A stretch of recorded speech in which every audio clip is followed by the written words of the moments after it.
Усім прывітанне яшчэ раз, з вами по-ранейшаму Зміцер Лукашук. Працягваем абмяркоўваць падзею Беларусі і за яе межамі, і нарэшце до нас далучыўся наш палітычны аглядальнік, гісторык Александр Фрыдман. Добрый день, спадар Александр. Добрый день, спадар Зміцер, вітаю. Спадар Александр, давайте пачнем, хоць можа ўжо нібыта адышла, а можа і не адышла, а толькі пачынае яшчэ по другім коле раскручвацца гэтая тэма с так зваными рэтрансляторамі, ультыматумам Зеленскага і гэтак далей. На ваш погляд, гэта тэма ўсё ўжо, как бы так сказать, вычарпала сябе, вырашанае пытанне ці не?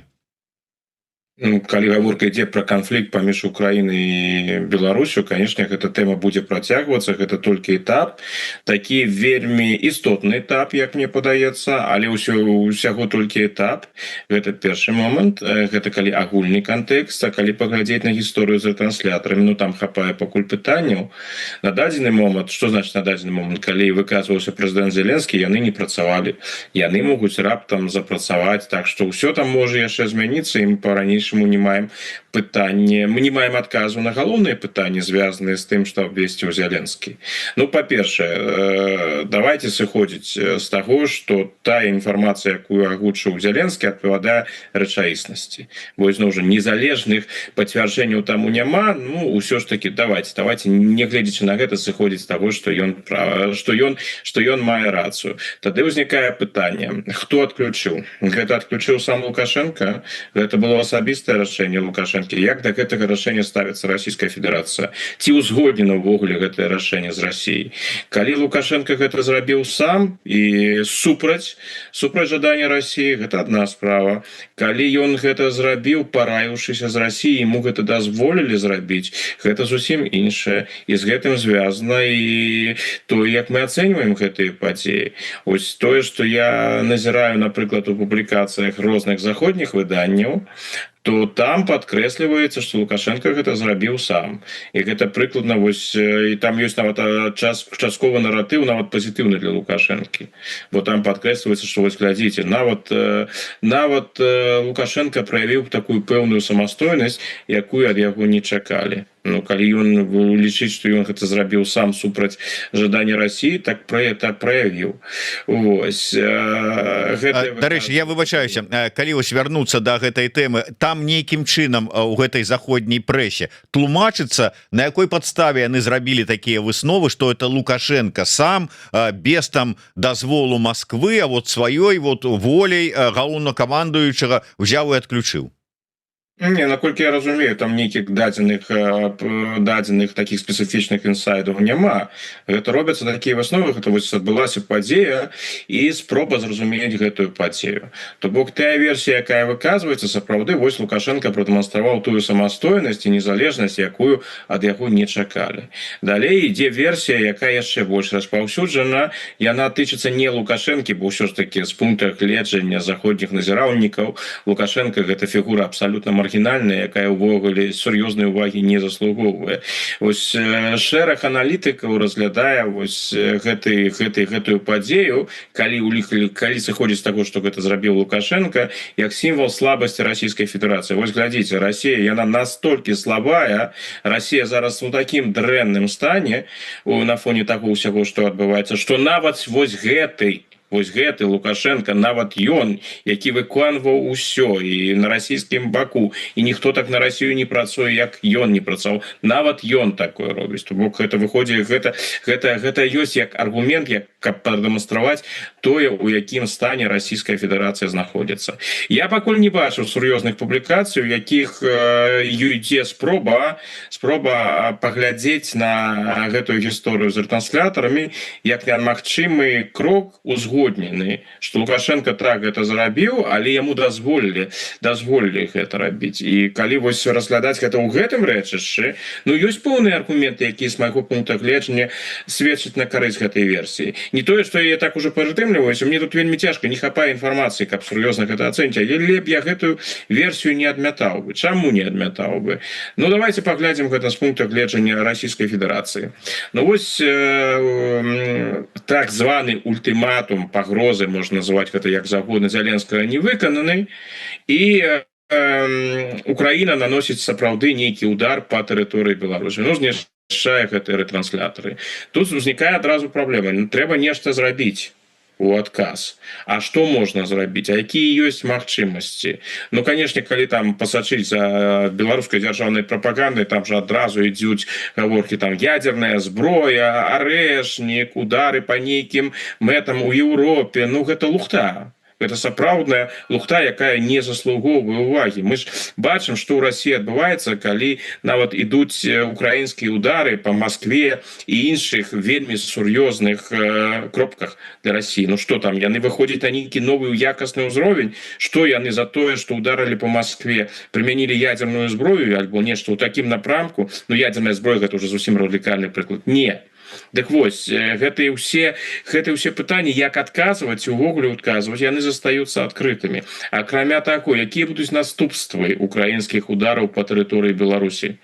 Што будзе з рэжымам Лукашэнкі? Так ці інакш, гэта галоўны паплечнік, гэта галоўны хавушнік Расіі. І дэстабілізацыя рэжыма Лукашэнкі, нават калі невялікая верагоднасць такой дэстабілізацыі ў выніку украінскага удару існуе, ну ці гэта патрэбна? Другі момант. Трэці момант, калі ўсё ж такі актыўна ўцягваць Беларусь у вайну, гэта з майго пункта гледжання і прычыны, чаму яны гэта так не рабілі на працягу апошніх гадоў. Дык рызыкі больш. Хто ведае, што будзе з беларускім войскам, калі беларускаму войску прыйдзецца выконваць не нейкія канкрэтныя загады, уступаць у баявыя дзеянні. Там, як там справа, ну, якасць беларускага войску, яна ўвогуле незалежнымі назіральнікамі досыць так скептычна ацэньваецца. А як там з матывацыяй? Ці гатовыя, напрыклад, беларускія вайскоўцы сапраўды ваяваць і гінуць у гэтым выпадку відавочна за інтарэсы Расіі альбо за інтарэс Лукашэнкі? Гэта ўсё адкрытыя пытанні. Ну, і яшчэ адна канкрэтная рэч. Гэта нафтаперапрацоўчыя заводы і іншыя, дарэчы, беларускія прадпрыемствы, якія працуюць на расійскую ваенную прамысловасць.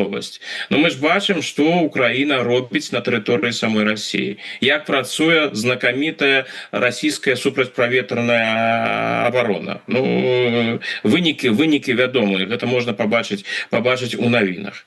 Вось. А што ў Беларусі сітуацыя лепшая? Хто можа гарантаваць, што, напрыклад, нейкая украінская спроба удару па беларускім НПЗ не будзе мець для гэтых НПЗ фатальныя наступствы?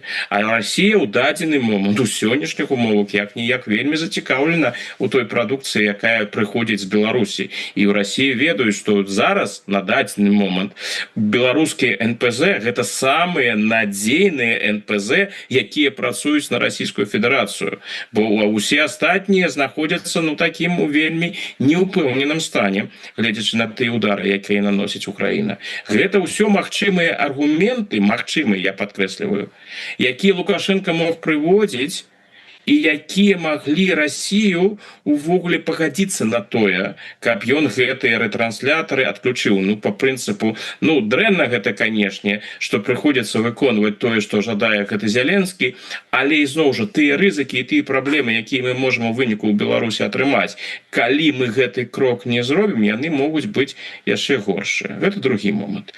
Ну і трэці момант, я ізноў жа гэтую версію не выключаў бы. Я бачу, што яна беларускай дзяржаўнай прапагандзе асабліва падабаецца і не першы раз выказваю, і яны з вялікім задавальненнем мяне ў гэтым выпадку цытуюць. Ну, хай цытуюць, хай яшчэ раз могуць працытаваць, я не супраць. Просто там мае думкі, яны ў такім скажоным выглядзе падаюцца, але ўсё ж такі. І мы ўжо размаўлялі на гэты конт з вами. Я падкрэсліваю, што ўсе тыя заявы, якія робіць Зеленскі у дачыненні да Лукашэнкі, гэта не ў апошнюю, а магчыма ў першую чаргу элемент псіхалагічнай вайны. Мне падаецца, што ў Кіеве зразумелі і заявы, якія робіць Лукашенко, паводзіны Лукашэнкі, і як інтэрв'ю каналу Аль-Арабія, напрыклад, з ягонымі разважаннямі наконт будучыні гэтай вайны, і ягоная рэакцыя на удар дронаў па аўтобусе у Бранскай вобласці, яна паказвала, што Лукашенко баіцца эскалацыі. Лукашенко не жадае эскалацыі. Лукашенко разумее, якія сур'ёзныя дрэнныя наступствы могуць быць менавіта для Беларусі ад гэтай эскалацыі, што Лукашенко дэманструе гатоўнасць не павялічваць рызыкі.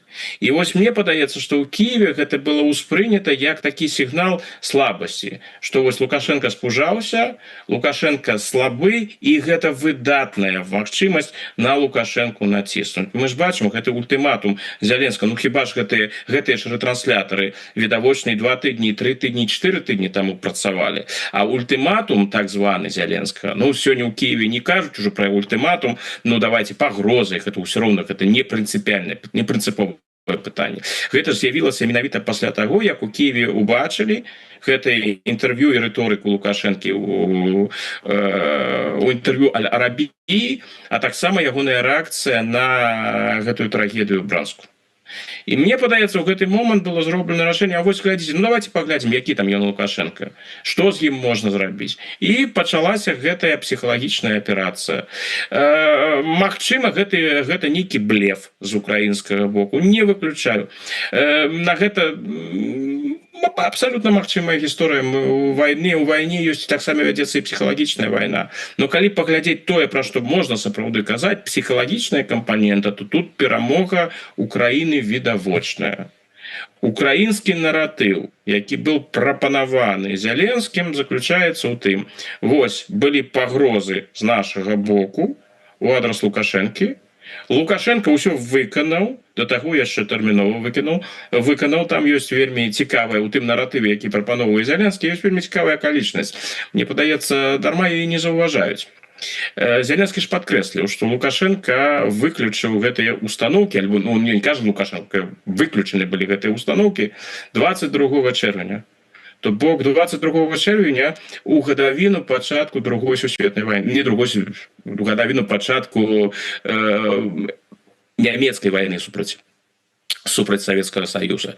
То бок той вайны, якую ў беларускім афіцыйным кантэксце, той вайны, якую называюць Вялікай Айчыннай вайны. І вось менавіта 22 чэрвеня у прапагандзе і расійскай, і беларускай вельмі моцна прысутнічала тэма украінскіх нацыстаў у Даўкосе. То бок з гэтым наратывам, як было ў 41-м годзе, яны на нас напалі, дык вось зараз гісторыя паўтараецца, і мы абараняемся супраць гэтай фашыстоўскай навалы. Ну, вядомы таксама наратыў. І тут ёсць, конечно, сімвалічны момант. Калі ты лічыш украінцаў нацыстамі ў гэтым кантэксце, і сапраўды гэтыя установкі былі выключаны менавіта 22 чэрвеня, як кажа Зеленскі, но гэта свайго кшталту можна разглядаць як капітуляцыю перад украінскімі нацыстамі ў Даўкосе. Ну не пра гэта насамрэч, не столькі гэта, напэўна, важны фактор, можа не самы важны. Важна іншае. Насамрэч у гэтым кантэксце Украіны атрымалася гэты наратыў прасунуць. Вось глядзіце, мы патрабаванні выставілі, патрабаванні былі выкананы, але гісторыя не скончана, як і кажа Зеленскі, і паўтарае, мы сочым за ўсім тым, што ў Беларусі адбываецца. І вось гэты наратыў, ці адпавядае ён рэчаіснасці, ці не, ну, у дадзеным выпадку гэта іншае пытанне. Ён распаўсюджаны, ён зайшоў, менавіта яго і абмяркоўваюць. Гэта і ёсць галоўная інтэрпрэтацыя тых падзеяў, якія мы назіралі апошнім тыднем. І тое, што зараз робіць беларуская дзяржаўная прапаганда, ну, Лукашенко, ён увогуле ігнаруе гэтую тэму. А ў астатнім, ну, гэта выглядае неўпэўнена. Яны, канешне, і надалей могуць спрабаваць там распавядаць гэтай гісторыі, што гэта ўсё блеф, што нічога не было, і гэтак далей, но сваю гульню яны прайгралі. Яны прайгралі, бо украінцы вельмі добра ведаюць і разумеюць, яны робяць гэта вельмі сучасна, вельмі крэатыўна.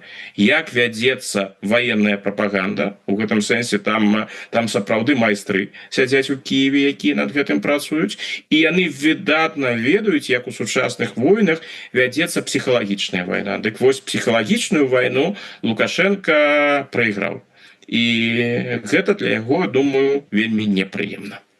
Тым не менш, вось мы зараз кажам пра адключэнне, рэтрансляторы, прайграў, не прайграў, інфармацыйнае там ІПСО ці не ІПСО і гэтак далей. Але я гляжу на рэакцыю прапаганды. Вось, здаецца, учора там ледзь не пабіліся в эфіры Азаронак з Гігіным, два прапагандыста. Як назваць вось гэтую аперацыю, якую супраць Зеленскага правёў Лукашенко? Азаронак прапанаваў назваць его «Скала», бо Лукашенко маўчаў як скала, не паддаваўся на правакацыі, ультыматумы і ўсё астатняе, на ўцягванне Беларусі ў вайну украінскім бокам. Гігін прапанаваў, дарэчы, дырэктар бібліятэкі, які не ведае, як правільна вымаўляецца, з якім націскам слова багна. Ён усё там называў яе багна. Аперацыя багна. Вот, што ён у гэтыя топі, гэтую багну зацягнуў Зеленскага сваім маўчаннем таксама. З аднаго боку. З другога боку, я чытаю тэлеграм-канал іншых таких прапагандыстаў, палітолагаў прарэжымных, Мільянцова з Прыгерманам, дзе пишуць: проверить нарратив про ретрансляторы невозможно. Проверить их отключение тоже невозможно. Чистая медийная перемога. Лукашенко пошел на досрочное выполнение ультиматума. Цирк на дроте, как у нас говорят в Беларуси, пиша выдатный политолог Денис Мільянцов. Ну, ці за яго піша товарищ майор. Але вот вам, калі ласка, Лукашенко маўчыць. Тут сцвярджаюць, што как бы рэтранслятораў ніякіх і не было.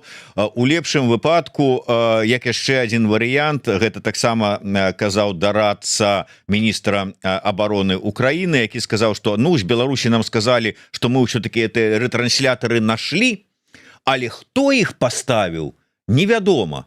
То бок вот краіна, дзе хто хоча, што хоча, творыць, робіць, вешае куды хоча, норы под мяжой капае, а там, ну, не хапае на ўсё рук, глаз, ног і ўсяго стае. І железа ў яйцах, як сказала Канапацкая. Ну, не ведаю, ну, можа, у такім выпадку там азаронак з Гігіным і Мільянцовым і таемна паставілі, хто ведае. Ну, калі сур'ёзна, да, смешныя яны, што тут сказаць. Я таксама бачыў гэтыя кавалкі. Ну, смешна было мне, шчыра кажучы, асабліва калі за Гігіным назіраў, сапраўды тут атрымаў асалоду. Спадзяюся, што ён будзе таксама працягваць у гэтым жа напрамку. Ну, калі сур'ёзна, яны могуць пісаць усё што заўгодна. Гэта мы з вами, на жаль, а можа і добра, што не ведаем, што там насамрэч адбылося, у тым сэнсе, што мы можам толькі тым крыніцам, з якімі мы працуем, мы можам іх давяраць альбо не могуць. Тая ж публікацыя Wall Street Journal, я думаю, што мы да яе яшчэ звернемся, пра тое, што Расія пагражае, нібыта пагражала уцягнуць Лукашэнку ў вайну, што там Барыс Грызлоў вёў перамовы, ціснулі на Лукашэнку і іншае. Канешне, Wall Street Journal спасылаецца на крыніцы, спасылаецца як на еўрапейскія крыніцы, так і на крыніцы ў Расійскай Федэрацыі. Ну, гэта пытанне даверу. Мы ж не ведаем, а яны, тым больш яны асабліва не пішуць, што ў іх там за крыніцы. І тут ужо пытанне такое: мы будзем давяраць гэтым крыніцам ці не будзем давяраць. І ў гэтым выпадку я магу сказаць, я прынамсі гэта буду разглядаць сур'ёзна, бо ў адрозненне ад, не ведаю, там, Гігіна, альбо Азаронка і каго заўгодна з таго боку, у Wall Street Journal ёсць рэпутацыя. Гэта сур'ёзнае выданне, якая свае крыніцы пераправярае, і яны адказваюць, звычайна адказваюць. Канешне, у розных выданнях бываюць розныя праблемы, но яны звычайна адказваюць за тое, што яны пішуць. Так вось, я сыходжу з таго, і гэта нармальная справа, што тыя, хто павінны ведаць, што там насамрэч было, гэта значыць і кіраўнікі еўрапейскіх дзяржаваў, Дзярждэпартамент Злучаных Штатаў, магчыма, прэзідэнт Трамп, калі ён увогуле цікавіўся гэтым пытаннем, хутчэй не цікавіўся, яны гэта ведаюць. Таксама ведае Лукашенко, што там было і як, што ён зрабіў, і Пуцін ведае, што ён зрабіў. То бок, тыя, хто прымаюць рашэнне, урэшце, яны ведаюць гэта. А што тычыцца гэтых інфармацыйных эфектаў, ну так, пра гэта можна сказаць, гэта так, Украіна выйграла гэтую барацьбу за наратыў. Бо ізноў жа, што мы бачым на дадзены момант? Ёсць пануючы наратыў, які прапанаваў Уладзімір Зеленскі. І ў гэтым сэнсе гэта было згуляна выдатна. Яны вельмі добра зразумелі і прачыталі псіхалагічны профіль Лукашэнкі, ведаючы, як ён будзе адказваць, якія будуць паводзіны, што ён можа зрабіць і што ён не можа зрабіць. І тое, што, дарэчы, Лукашенко паказваў, ну, на тое, вось такім сімвалам паразы у барацьбе за наратыў для мяне з'яўляецца, дарэчы, не Лукашенко, які там колькі дзён хаваўся ад публікі і не выказваўся на гэты конт. Для мяне сімвалам з'яўляецца губернатар Гомельскай вобласці Іван Крупко. Вось ягоная прамова, яму Лукашенко даручыў сказаць, сам кажа, што я вось у нейкую там вандроўку сабраўся на пэўны час, працяглы час, а вось Крупко там павінен перадаць. І вось гэты Крупко, які стаіць перад камерай, падбірае кожнае слово, боится, што скажа нешта тое, што сказаць было нельга, а беларускія чыноўнікі, но яны не могуць быць крэатыўнымі ў гэтай сістэме, бо яны заўсёды ведаюць, пад імі дамоклаў меч. Калі яны нешта такое скажуць, усё, адразу будзе. Гэта быў сімвал для мяне таго, што лукашэнкаўскі рэжым не ў стане гуляць у псіхалагічнай аперацыі на такім узроўні. Так што украінцы свой наратыў прасунулі, гэты наратыў зайшоў на захадзе, гэты наратыў там абмяркоўваецца, а калі казаць пра лукашэнкаўскі бок, і, дарэчы, пра расійскую прапаганду, ну, Расія насамрэч тут гэтую тэму абыходзіць бокам. Я зараз, напэўна, патлумачу, чаму. Так а што робіць лукашэнкаўскі бок? У іх што, ёсць нешта сваё? Яны маглі б, калі б жадалі, паспрабаваць, прынамсі, адказаць на гэты ультыматум Зяленскага яшчэ 19-20. Яны маглі б сказаць, што не было ніякіх установак, што гэта ўсё міт, нічога такога не будзе. Не. Яны маўчалі, бо яны не ведалі, што казаць. Бо, напэўна, Лукашенко не ведаў тады яшчэ, што рабіць. І якраз таки там, напэўна, ішлі нейкія перамовы паміж ім і Расіяй, каб усё ж таки выйти з гэтай сітуацыі. Што тычыцца Лукашэнкі? І зноў жа, ён прайграў у прапагандысцкім сэнсе. Но і зноў жа, ёсць для яго пэўны пазітыўны момант. Калі гэты наратыў пра тое, што Лукашенко ўсё ж таки нешта вырашае на захадзе, дзякуючы гэтай гісторыі і імкненнем заходніх журналістаў патлумачыць яе, калі ён распаўсюдзіцца там, гэта тое, што Лукашенку трэба. Бо Лукашенко з 22-го, я б нават сказаў, з 21-го года ён змагаецца за тое, каб яго ўспрымалі ўсур'ёз, каб яго не лічылі толькі расійскай марыянеткай. Ну, наколькі паспяхова атрымаецца, думаю, не атрымаецца, але ўсё ж таки, бо зноў жа заходняй аўдыторыі Лукашенко ў якасці расійскай марыянеткі ён зразумелы. Вось гэта зразумела заходняй аўдыторыі. А вось тое, што Лукашенко там мае нейкую незалежнасць і сам прымае рашэнні, гэта больш складаная гісторыя. Я думаю, шмат каму гэта просто незразумела і не адпавядае іх уяўленням. Цяпер што тычыцца Расіі. Расія ў гэтай гісторыі прайграла ў любым выпадку. Прайграла там, калі выканалі гэта, калі Расія пагадзілася на гэты ультымат, на тое, каб Лукашенко гэты ультыматум выканаў, ну гэта яшчэ адно сведчанне слабасці Расіі. Яшчэ адно сведчанне. Ну і гэта вельмі непрыемна для Расіі, што яна ў сённяшніх умовах мусіць на такое пагадзіцца. Калі нават уявіць, што Лукашенко пайшоў супраць Расіі, гэта яшчэ раз дэманструе слабасць Расіі, паказвае, што нават вось гэты самы верны васал, і нават ён зараз дэманструе нейкую незалежнасць і не пагаджаецца з Расіяй. Гэта, напэўна, і тлумачыцца тое, што адрозненне ад беларускай дзяржаўнай прапаганды, гэтая тэма ў Расіі, яна зачынена. Яны больш на гэтую тэму не выказваюцца.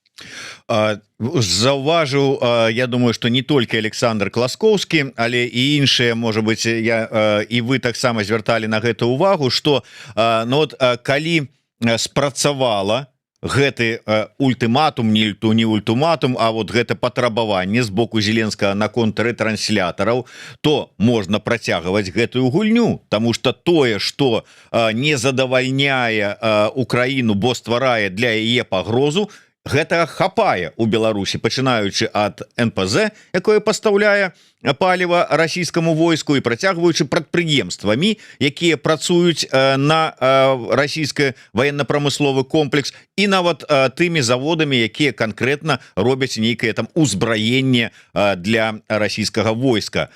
Працяг будзе, як думаеце? упэўнены, што будзе. Я тут цалкам з гэтым поглядам спадара Класкоўскага згодны. І зноў жа, і хутчэй за ўсё для Украіны гэта быў такі свайго кшталту тэст. Ну вось давайте паглядзім. Бо зноў жа, Зеленскі ж мог бы 19-го выйсці і сказаць: вось я патрабую беларускі НПЗ. Я патрабую, каб яны перасталі пастаўляць сваю прадукцыю ў Расійскую Федэрацыю, а то будзем менавіта па ім наносіць удар. Не, ён зрабіў інакш. Яны падрыхтаваліся вельмі добра. І Зеленскі, як актор, ён яшчэ больш ён умее такія штукі рабіць. Ён выходзіць, і ён кажа пра гэтыя рэтрансляторы. Рэтрансляторы, у рэшце рэшт, гэта непрыемна у сэнсе тых дронаў, якія ідуць праз тэрыторыю Беларусі супраць Украіны, але гэта не самае дрэннае, што зараз адбываецца на фронте, скажу так. Таму тое, што было зроблена Зеленскім, гэта такі маленькі крок. Ну вось гэтыя рэтрансляторы. Вось давайте, рэтрансляторы ты павінен прыбраць, маеш на гэта тыдзень, каб прыбраць рэтрансляторы, і там ён працягнуў. Што там было наступнае? Наступныя былі прадпрыемствы, якія працуюць на расійскую военную прамысловасць. Там былі беларускія НПЗ. То бок там не было пагрозаў. Ну, што значыць не было пагрозаў? Ён гэта працягнуў у кантэксце рэтранслятораў, і фактычна паміж радкамі гэта былі пагрозы. Але вось адкрытай пагрозы я там даю тыдзень, каб перасталі працаваць на Расію. Гэтага зроблена не было. То бок яны вырашылі абмежавацца кампактнай, маленькай пагрозай. Яшчэ і для таго, каб паглядзець, а ў якім стане знаходзіцца Лукашенко? Як ён будзе рэагаваць? Як будзе рэагаваць прапаганда? Гэта ізноў жа, гэта ж тая камбінацыя, у якой ты можаш толькі перамагчы. Бо пагрозы, якія сыходзяць з боку Лукашэнкі для Украіны у дадзены момант, ну іх нельга назваць сур'ёзнымі. І да таго Украіна ведае, што Лукашенко не жадае ваяваць, што Лукашенко боится войны. І, напэўна, нават боится Украіны на дадзены момант яшчэ больш, чым ён боится ціску з боку сваіх старэйшых братоў з Расійскай Федэрацыі. Ну вось яны паглядзелі ўсю гэтую камбінацыю, разыгралі, паглядзелі, як Лукашенко рэагуе. Ну і што тут можна сказаць? Рэакцыя Лукашэнкі – гэта проста запрашэнне для далейшых крокаў. Хто яго ведае, каб не ведаю, што было б, калі б Лукашенко выйшаў там 20 чэрвеня, выйшаў сам альбо даслаў бы Наталю Эйсмонт і сказаў бы: я магу адказаць.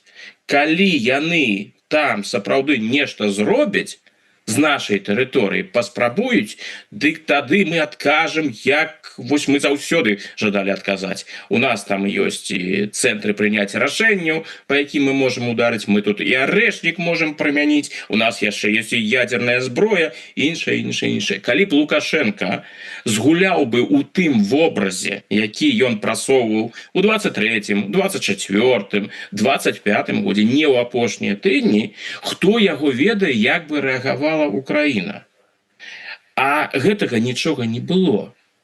Мяркую, што Лукашенко ўвесь гэты час імкнуўся размаўляць як з Масквой, каб яны ўсё ж такі не падстаўлялі яго, і размаўляць з Кіевам. Ну, ён нават сам сказаў, што ён з украінскай дэлегацыяй размаўляў. Правда, там пацверджанняў ніякіх з украінскага боку не было. І месседж там хутчэй быў Лукашэнкі той жа самы, які міністр абароны Віктор Хрэнін, напэўна, перадаваў свайму украінскаму калегу Алексею Рэзнікаву перед пачаткам вялікай вайны. Мы нічога не жадаем, мы не хацім ваяваць, з нашага боку нічога не будзе.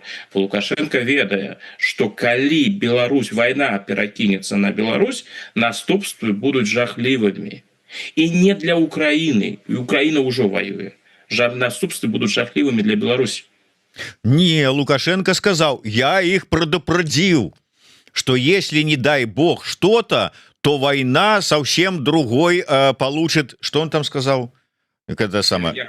да. Зусім іншы якасць. Толькі паведаміў ён пра гэта ўжо пасля таго, як Зяленскі абвесціў вынік і падчас размовы, калі я не памыляюся, з Барысам Грызловым.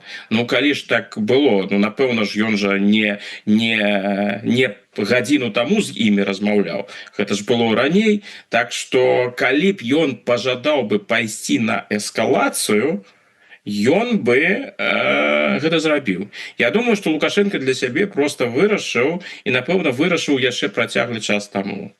Лепш прайграць барацьбу за наратыў вельмі непрыемна для Лукашенко, конечно. Тое, што зараз размаўляюць пра тое, што вось Лукашенко слабы, што Лукашенко выканаў ультыматум, што Лукашенко паддаўся пад націск Зяленскага. Гэта ўсё рэчы, якія яму непрыемныя, зразумела непрыемныя. Но лепш усё ж таки, напэўна, перажыць вось такія непрыемнасці, чым сапраўды уцягнуцца ў вайну.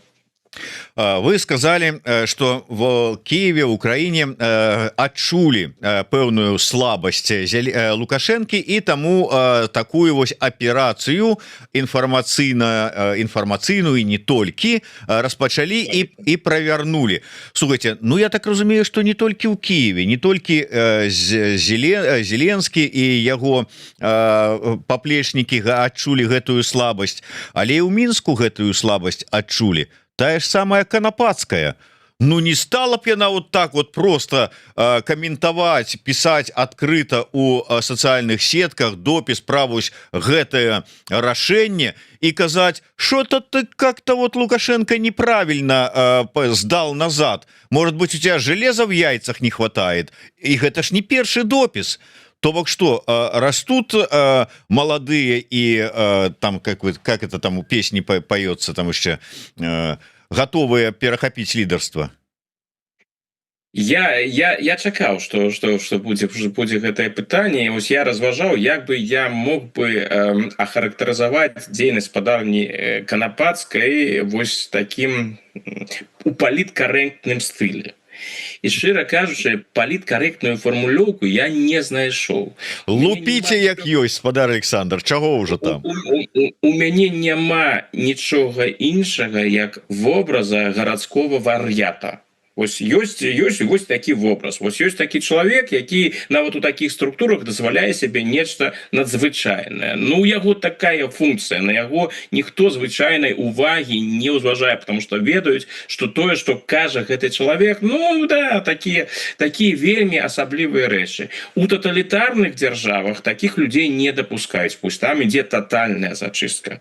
Такога ўзроўня таталітарнасці ў Беларусі няма. І Канапацкай гэта ёй дазволена. Вось такая эксцэнтрыка. Ну, напэўна, Лукашенко лічыць гэта тое, што можна дазволіць.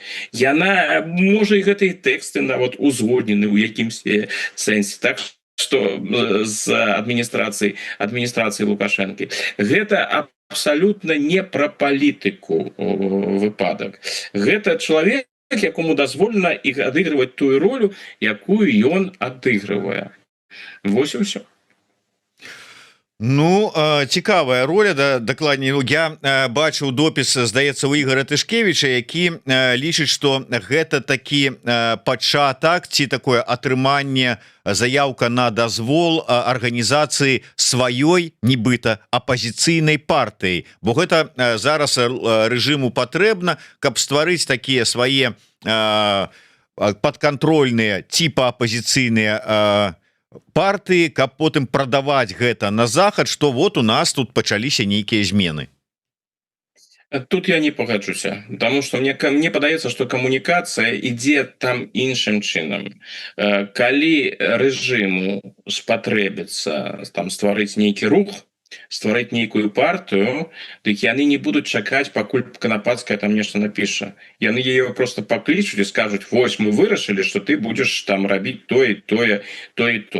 А паколькі я мяркую, што рознага кшталту інфармацыі, рознага кшталту кампрамату, а магчыма не толькі кампрамату, там і абвінавачванню, якія можна, ну, пры жаданні ў гэтай сістэме супраць любога чалавека можна розныя абвінавачванні зрабіць, і абвінаваціць і ў карупцыі, у падмане, у чым заўгодна. То бок, калі будзе патрэба ў тым, што узнік нейкі палітычны рух і каб Канапацкая адыгрывала там пэўную ролю, ну улады знойдуць магчымасці.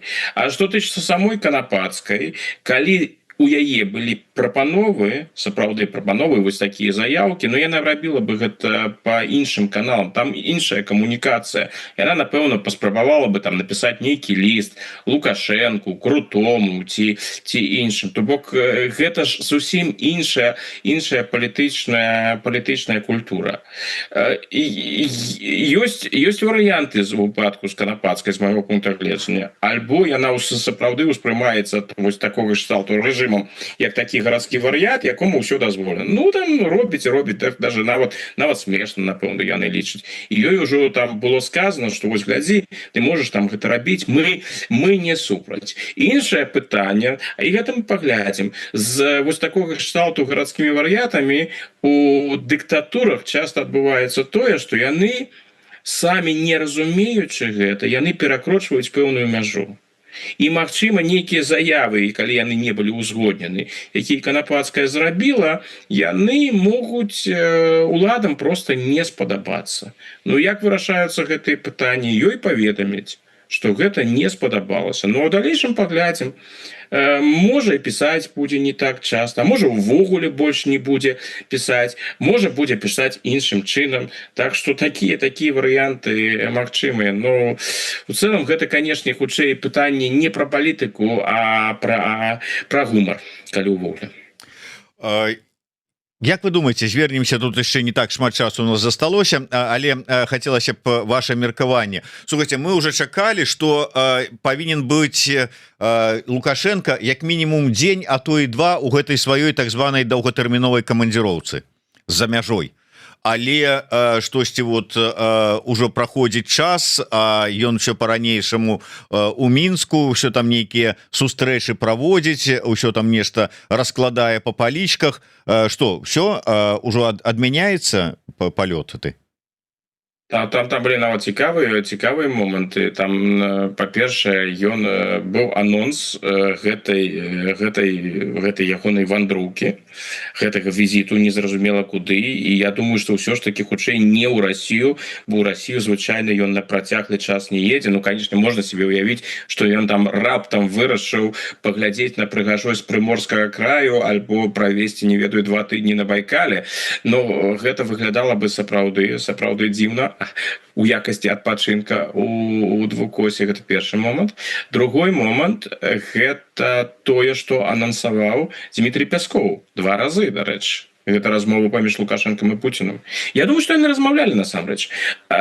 Просто у Лукашэнкі, у яго ж стаўленне да вось гэтых міжнародных кантактаў, у ягонай прэс-службе вельмі такое асаблівае. Калі Лукашенко з кімсьці размаўляе, яны не толькі падкрэсліваюць адразу, што ён там з кімсьці размаўляў, там з тым жа Пуцінам, яны яшчэ і падкрэсліваюць, колькі ён размаўляў, там гадзіну, 2 гадзіны і іншае. Гэтым разам нічога не было. І не было і расійскіх паведамленняў, дарэчы, пра размову Пуціна і Лукашэнкі. Хаця, хутчэй за ўсё, яны абмяркоўвалі, размовы былі, напэўна, не самыя добрыя, таму і не было афіцыйных паведамленняў. Ну і Лукашэнку гэта было не патрэбна. Ну, глядзіце, як бы гэта выглядала, калі б там у суботу альбо ў нядзелю пасля ультыматуму Зеленскага з'явілася паведамленне: Лукашенко тэрмінова размаўляе з Владимиром Пуціным, альбо Лукашенко выехаў у Москву на перамовы з Пуціным. Ну, гэта было б яшчэ адным аргументам на карысць версіі пра тое, што Лукашенко з'яўляецца расійскай марыянеткай. І трэці момант, дарэчы, быў цікавы. Ён жа на сустрэчы з прэм'ер-міністрам Турчыным шмат яму распавядаў пра гэты форум рэгіёнаў, расійска-беларускі форум рэгіёнаў. І выглядала-то яно так, што Лукашэнкі ў дадзены момант у Беларусі не будзе, бо ён там наручаў Турчыну, каб ён апекаваўся гэтым форумам. Выглядала так, што вось глядзі, я з'язджаю, мне тэрмінова трэба ад'ехаць, будзеш адказным за форум. А адначасова з гэтым нават быў каментарый самога Турчына про тое, што Лукашенко працуе і не пакідае сваімі думкамі краіну нават у той момант, калі ён фізічна у гэтай краіне не знаходзіцца.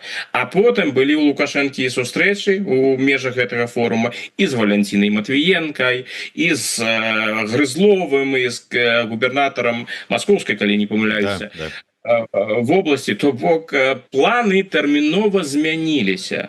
Ну, выкажу гіпотэзу, калі ўсё ж таки гэта была поездка ў Россию, то хутчэй за ўсё атрымалася з расіянамі дамовіцца про тое, што пэўныя крокі ў адрас Украіны будуць зроблены. Мы ж насамрэч не ведаем, мы ведаем толькі ад Зяленскага, што ў панядзелак былі выключаны рэтрансляторы.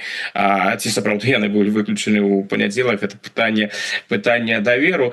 Падаецца, што там, і пра гэта сведчыць і таксама тон ягоных размоваў і з Грызловым, і з Матвіенкай, хутчэй за ўсё Россия спокойно отреагировала на ягоныя дзеянні. Я не думаю, что зараз гаворка можа ісці там про нейкі конфликт паміж Лукашенком и Путиным. Напэўна, размовы былі ў іх, калі яны былі, я думаю, что былі непростыя, вельмі непростыя, но я не думаю, что стасункі двухбаковыя кардынальна пагоршыліся.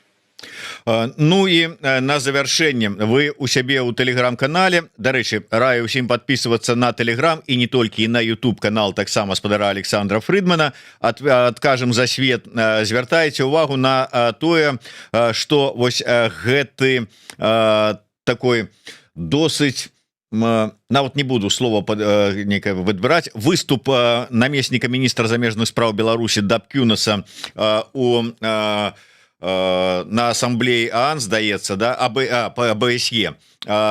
Ну, спачатку ён быў надрукаваны афіцыйна на Белта, а потым быў выдалены. Таму што, відаць, нават там зразумелі, што Дабкюнас у стылі Захаравай і Лаўрова нанёс такой ахінеі, што сорамна стала, відаць, нават у МЗСе беларускім. Але гэта неяк несупадзенне пазіцый, якія агучваюцца і спрабуюцца данесці. С аднаго боку, вот гэта выступ, тое, што кажа Хрэнін, тое, што ідзе з адміністрацыі лукашэнкаўскай, ці як это разумець? Вядома, што Владимир Зеленскі, ён чалавек досыць эмацыйны. І што ён гэта імкнецца не паказваць, але ўсё ж таки на абразы, якія ідуць, ён рэагуе. Я думаю, што вось ягонае вось такое вельмі адмоўнае, нават пагардлівае стаўленне да Лукашэнкі звязана менавіта з тымі абразамі, якія ад Лукашэнкі сістэматычна ішлі. З тымі паводзінамі Лукашэнкі, як ён выказваўся. Там не заўсёды былі абразы. Напрыклад, тое, што ён падкрэсліваў, што там Зеленскі гэта невопытны чалавек, альбо увогуле уся гэтая фармулёўка Володя Зеленскі. Но я думаю, што Лукашэнку то таксама не вельмі спадавалася, калі б там Зеленскі адказваць пачаў бы на Володю Зеленскага нешта ў накірунку дзед Саша. Ось дзед Саша з Мінска, нешта такое, падкрэсліваючы ўзрост Лукашэнкі і іншае. І вось мне падаецца, што альбо украінскі бок давёў, альбо Лукашенко сам паступова зразумеў, што абражаць Зеленскага, нападаць на яго асабіста, гэта контрпрадуктыўна. Асабліва ў тых умовах, калі Украіна дэманструе рашучасць дзейнічаць, бо тыя пагрозы, з якімі выступае Зеленскі, у адрозненні, дарэчы, ад пагрозы Лукашэнкі. Пагрозы Лукашэнкі яны смешныя, бо усім вядома, што тым, чым Лукашенко пагражае, ён гэта выканаць не можа. А тым, чым пагражае Украіна, яны могуць гэта выканаць. І яны ўжо паказвалі, шмат разоў паказвалі, у Расіі паказвалі, што яны свае пагрозы выконваюць. Дык вось, у мяне склалася ўражанне, што у Лукашэнкі в яго атачэнні яны вырашылі, гэта ім цяжка, але я думаю, што пэўны час гэта ў іх атрымаецца, адмовіцца ад публічнай публічных абразаў прэзідэнта Украіны з боку Лукашэнкі самога, ну і тых, хто можа лічыцца прадстаўнікамі гэтага рэжыма. Ну вось таму, напэўна, гэты тэкст і быў зняты. Але ёсць і іншая кампанента. Яны ж не могуць там істотна змяніць рыторыку у дачыненні да Зеленскага. І таму ёсць такі дваістасць, пэўная дваістасць. Ёсць беларуская дзяржаўная прапаганда, якая цалкам паўтарае расійскія наратывы, якая абражае Зеленскага апошнімі словамі, і, напэўна, гэта менавіта тое, што хацеў бы сказаць сам Лукашенко. То бок, калі там пачынае нешта казаць Азаронак, Гігін і ўсе астатнія, гэта фактычна тое, што хацеў бы сказаць, і тое, што хацеў бы пачуць Лукашенко. Но сам Лукашенко ў сённяшніх умовах хутчэй за ўсё не хоча гэта дазваляць, бо лічыць, што гэта можа быць досыць небяспечна.